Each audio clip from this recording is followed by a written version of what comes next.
Alright, so today we're going to be embarking on a bit of a different journey. As a child, playing Pokemon games, I would always just spam the most offensive move over and over again. But today, we're going to complete the entirety of Pokemon Crystal without inflicting any direct damage. Now, my definition of direct damage today is any move that directly results in a reduction of hit points for the opposing Pokemon. Moves such as Flamethrower, Hyper Beam, etc. So there's a list of moves that I am limited to using that don't do this, and that's status inflicting / changing moves. And here's a whole list of them. There's 92 of them in Generation 2. But unfortunately, with this list of 92 moves, which seems like an absolute lot, there are some of them that are completely useless to us. Now, these moves either boost attack, boost special attack, or create other moves like Metronome, Mimic, Mirror Move, etc. These moves can't be used. Sleep Talk's literally an attack. I don't know why it's in this list, but it's technically a status inflicting move, so we included it. These are the moves that I want though. Confuse Ray, Defense Curl, Hypnosis, Leech Seed, Poison Powder, Sleep Powder, Spikes, Stun Spore, Thunder Wave, and Toxic are all ideal moves that will assist my ability to complete the game. So we start our adventure. We pick the default name because we're trying to do this as fast as we can. It isn't a speed run, but it's kind of a speed run, if you feel me. Very long speed run. So you guys know how the story goes. We can't do this on Gen 1 because of a technicality that the opposing Pokemon don't waste power points. They have infinite power points in any move, so they can't struggle themselves out. And you should remember that for a bit later in the video. But anyways, we're going to pick our starter right now. You guys know the Johto starters. There's Totodile, there's Cyndaquil, and there's Chikorita. Now, Chikorita is usually not the favorite, but in this run, Chikorita is our go-to because Chikorita learns very helpful moves such as Reflect at level 12, Poison Powder at level 15, Synthesis, Light Screen, and even Safeguard, which we don't end up teaching it. We run into the rival after seeing Mr. Pokemon, and essentially, Chikorita's starting moveset is Tackle and Growl. Now, we've restricted ourselves from using Tackle. So in this battle, we're kind of left to growl it out, and that doesn't go too well. We eventually lose. So here's a list of the Pokemon available on the starting routes, 30, 31, and even 46, the little bit. There are 6 Pokemon here that we really want to talk about. Jigglypuff learns Sing, but it isn't available in Crystal version, so we can't use it. Zubat can be encountered at night. Now, the thing with this, I kind of set the game clock to 6 AM when I began the game because I didn't do my research. So that was a mistake. It learns Hypnosis at level 6 as well. Phanpy doesn't learn Defense Curl until level 9, it's a bit of a grind. Ladybird's a bit of a weak Pokemon, doesn't learn Supersonic till level 8. Poliwag doesn't learn Hypnosis until level 7. And Hoot doesn't learn Hypnosis until level 16.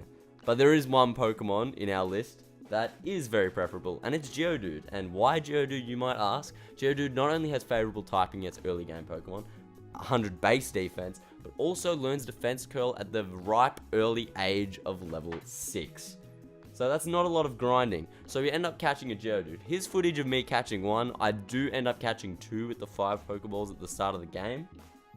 So how are we going to gain XP? If you remember earlier, I touched on the fact that in Gen 1, Pokemon couldn't struggle themselves, at least NPC Pokemon could. So Hoppip and Sentret both only know one move in the opening routes, and we're basically going to stall them out by switching until they faint. And we're going to gain XP from this because that's how the game works, unfortunately. So here's footage of me swapping between our 2 Geodudes and eventually whittling down level 3 Sentret. I did use potions. Sentret, you need potions. Hoppip, you don't. If you're going to do this no items, you'd 100% have to go to Hoppip. Geodude learns Defense Curl here as it hits level 6 as we eliminate that Sentret from the battlefield. And our next challenge awaits for us. And our next challenge is actually the first 2 essential trainers of the game, Joey and Mikey. Joey has his top percentage Rattata. Mikey has a Rattata and a Pidgey.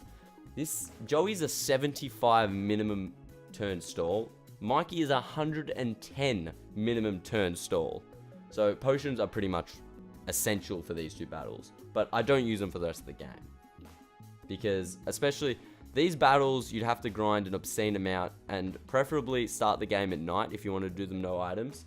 I'm an idiot, so I did them with items because I didn't set the game clock correctly at the start of the game to get Zubat.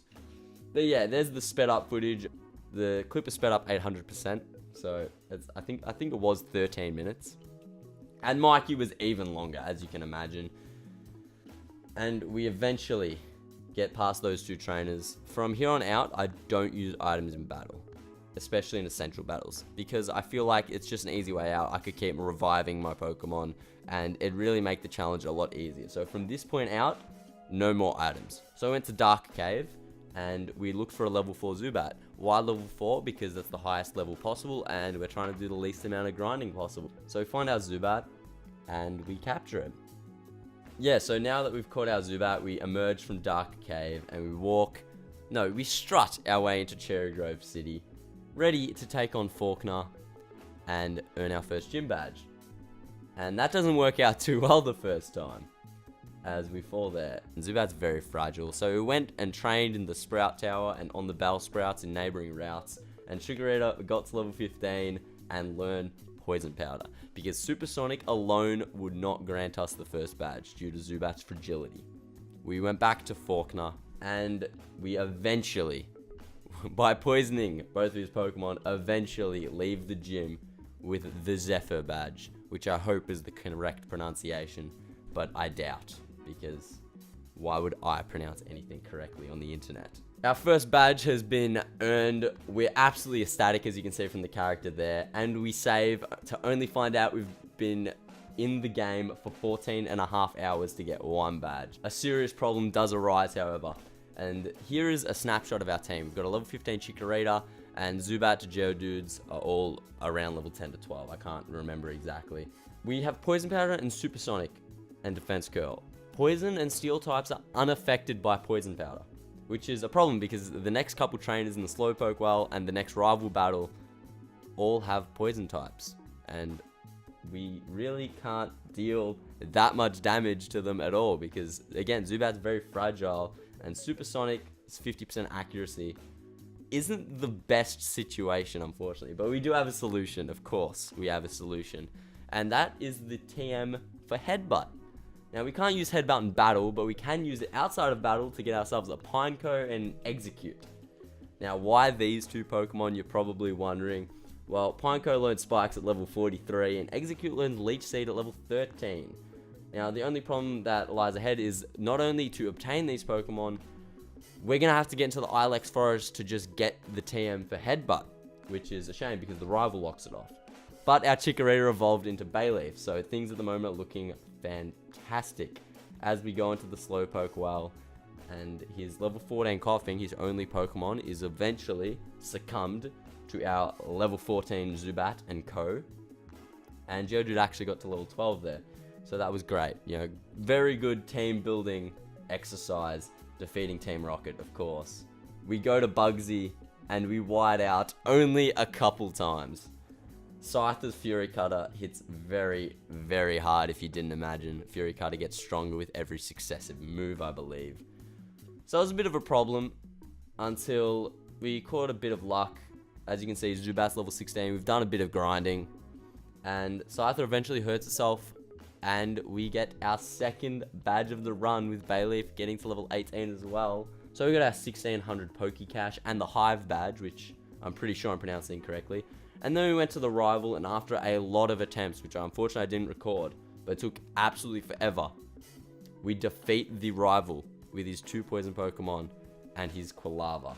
So we went to the Ilex Forest and we found a Pineco, and we eventually caught the Pineco, because Pineco is going to be very beneficial for us in the late game, and we've got to be future minded. So what we've done is we've just put Pineco in the daycare. We go to Whitney, and Miltank is a bit of a problem, but on our second attempt, actually, we end up defeating Miltank. Bayleaf learned Synthesis at level 23, so we taught it that, and we got our third badge of the run. Whitney eventually gives it to us after she has a bit of a cry. You know, I would as well if I lost to us. We go and we catch a Growlithe. Now, you're probably wondering why Growlithe. It will all be made clear in time. Growlithe doesn't learn anything particularly good in terms of indirectly dealing damage, but it helps a lot. And we got a Golbat as well because our Zubat evolved, which was fantastic. I actually missed the recording on that. And we went and took on the Kimono Girls because we weren't necessarily in a position to take down the third rival battle of the Burnt Tower yet. So we flew through the Kimono Girls battles. As you can see, Growlithe picks up some fantastic XP there. We finally catch our Execute at level 10, who learns Leech Seed at 13. And then once Execute learnt Leech Seed and was a decent level, we went back at the Burn Tower, fought the rival. A-Leaf ends up coming out on top after a few attempts. Again, I unfortunately didn't record them, but it took a while. Let's just put it that way. It took an absolute while. So Bayleaf got to level 29, the rival was defeated, we fell through the floor, you guys know how the story goes. We actually ran into Raikou in the wild. Raikou, we didn't catch him, so it doesn't matter how he's pronounced. And we went back and checked on the daycare, and Pineco had really not grown a lot. So we beat Gina. Now Gina's very important, because Gina gives us her number. We went back to Morty, and Morty was very difficult, because we can't poison any of Morty's Pokemon. So we had to eventually stall out with Confusion on our side, and Morty gave us the 4th badge. And we went to Olivine City, and we picked up a good rod, better than an old rod, because we needed a Pokemon that knows Surf.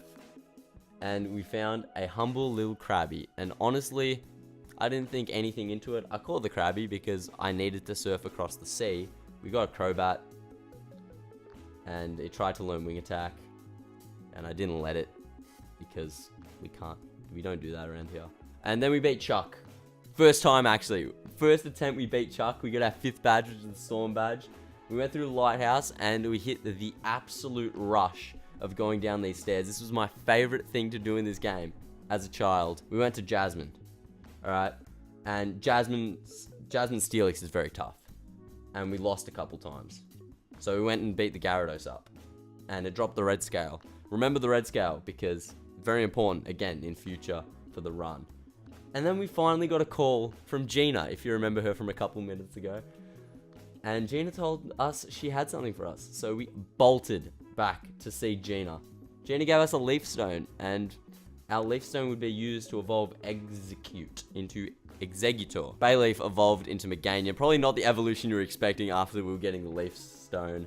But yeah, I've actually got a fair point as to why I didn't instantly evolve Execute into Exeggutor.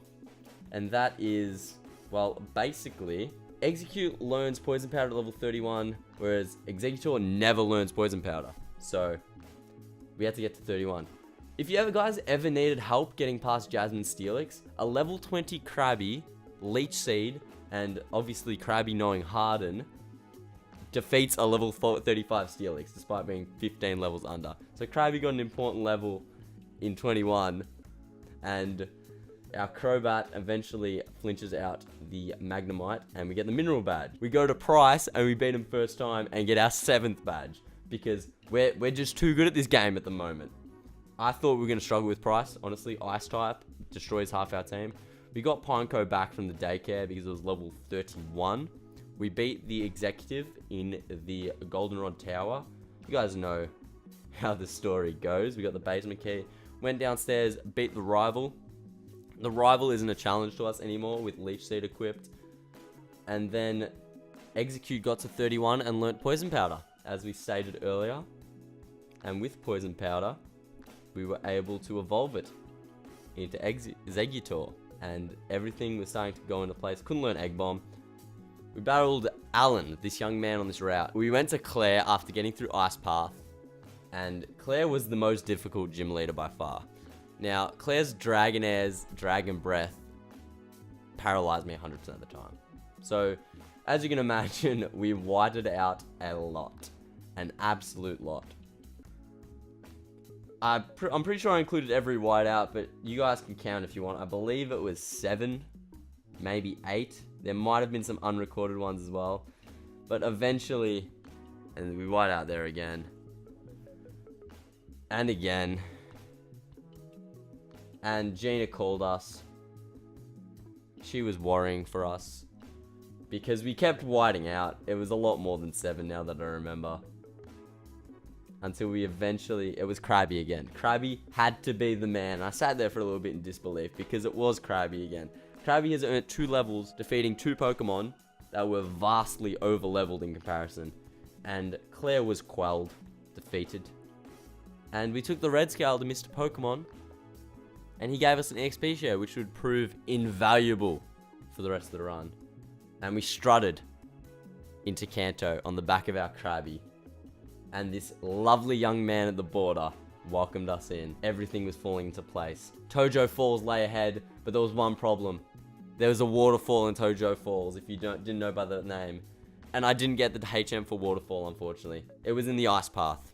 So I went back into the ice path and got the HM for waterfall. But Krabby couldn't learn it. So it was goodbye to our lovely, valiant Krabby. Called a Chinchou. I hope that's right. I doubt it. And we taught it waterfall and surf. Chinchou also knows Thunder Wave and Confuse Ray, so it's a bit more valuable than Krabby. So that's our team right now, going into the league. We have to beat the rival on our way out of Victory Road, and we do that. And he really makes a great character turn, Giovanni's son does there. Pineco was about to evolve. We said no, because it wasn't level 43 yet, so he wasn't going to learn spikes.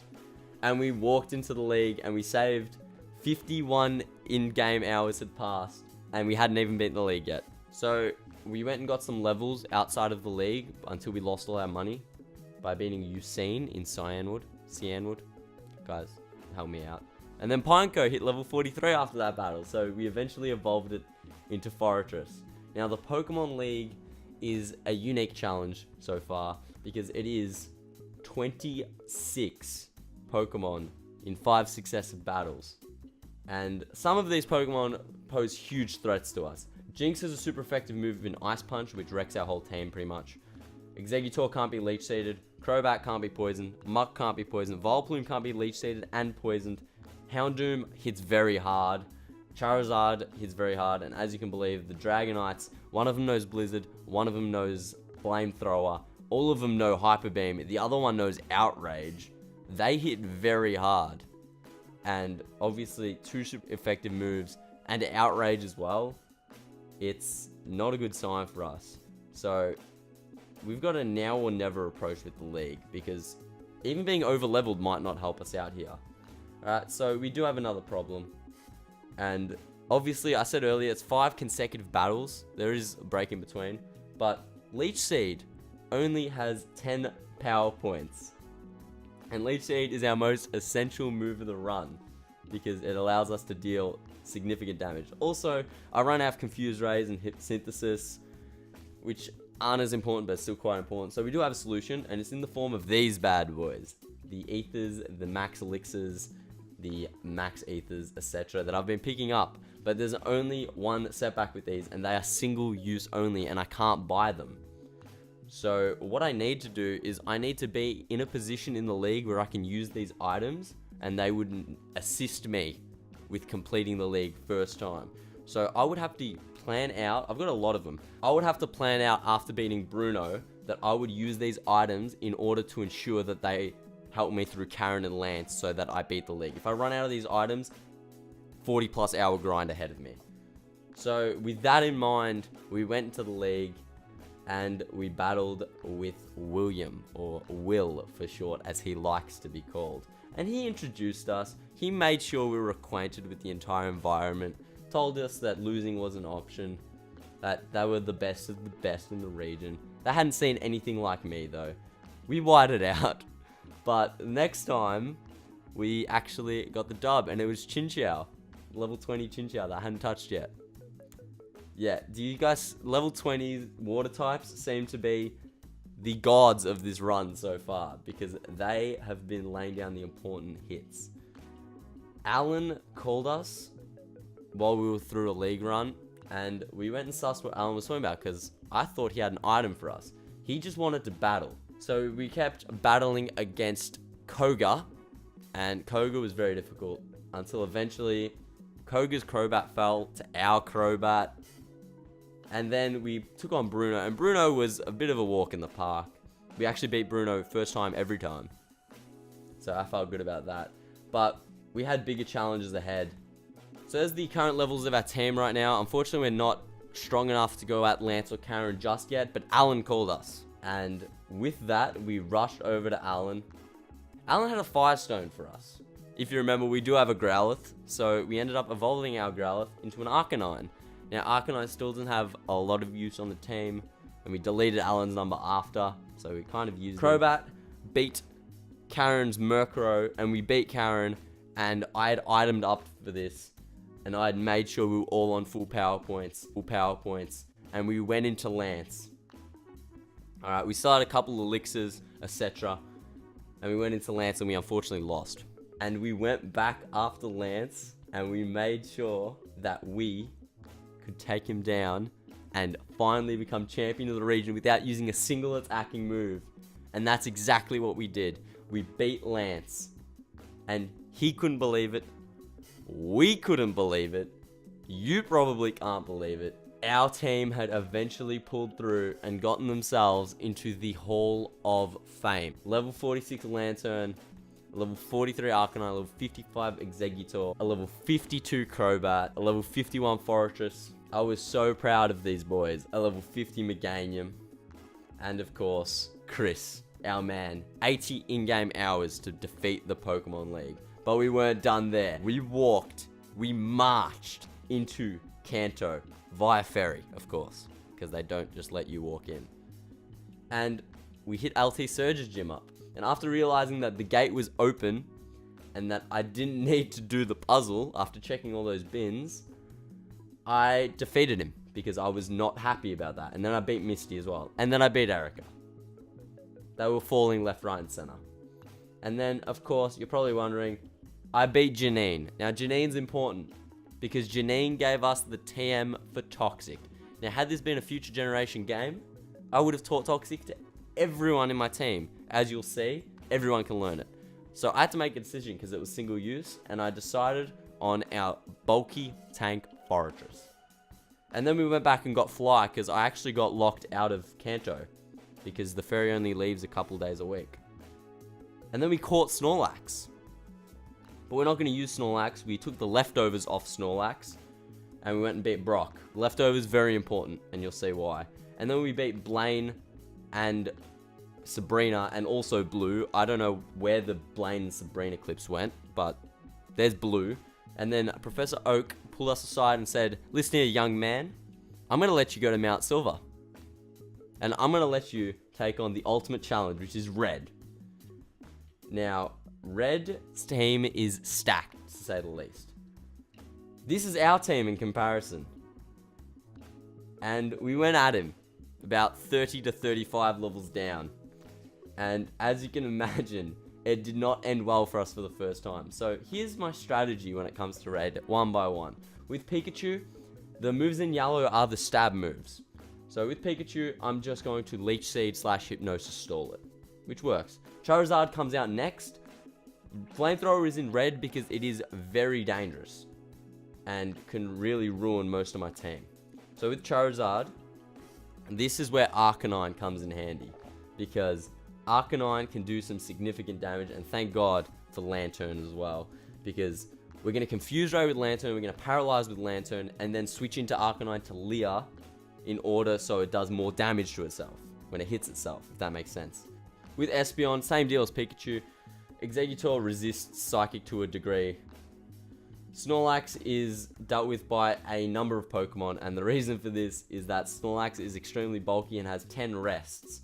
But as you can see here, Leech Seed actually nullifies the danger of Snore. I believe Snore only ends up doing 6 HP after Leech Seed.